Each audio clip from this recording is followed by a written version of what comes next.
5 साल पहले इस वक्त के वज़ीर आज़म शाहिद खाकान अब्बासी के तैयारे में मुल्क से फ़रार होने वाले इसहाक डार की वतन वापसी वज़ीर आज़म शहबाज शरीफ के तैयारे में आज ही होगी।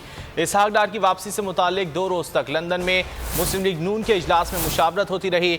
आखिरकार नवाज शरीफ ने इसहाक डार की वतन वापसी का फैसला किया। इसहाक डार पर आमदन से ज़ायद असासा जात और मनी लॉन्ड्रिंग के इल्ज़ामात हैं। उन पर एहतसाब अदालत में 5 साल से केसेस चल रहे हैं। कई केसेस में अदालत ने इसहाक डार को मफरूर करार दिया। इंटरनेशनल मीडिया पर बोल छा गया। बोल बना हक और सच की आवाज। पाकिस्तान में बोल न्यूज को बंद क्यों किया जा रहा है? इंटरनेशनल मीडिया और अमेरिकी काउंसिल ऑफ फॉरेन रिलेशन समेत हर प्लेटफॉर्म पर बोल न्यूज के चर्चे। बोल न्यूज की हक और सच की आवाज बंद करने पर सवालात उठाए जाने लगे। सबसे ज्यादा व्यूज, सबसे ज्यादा रील्स और सबसे ज्यादा रेटिंग के साथ बोल अब भी नंबर 1 पोजीशन पर बरकरार।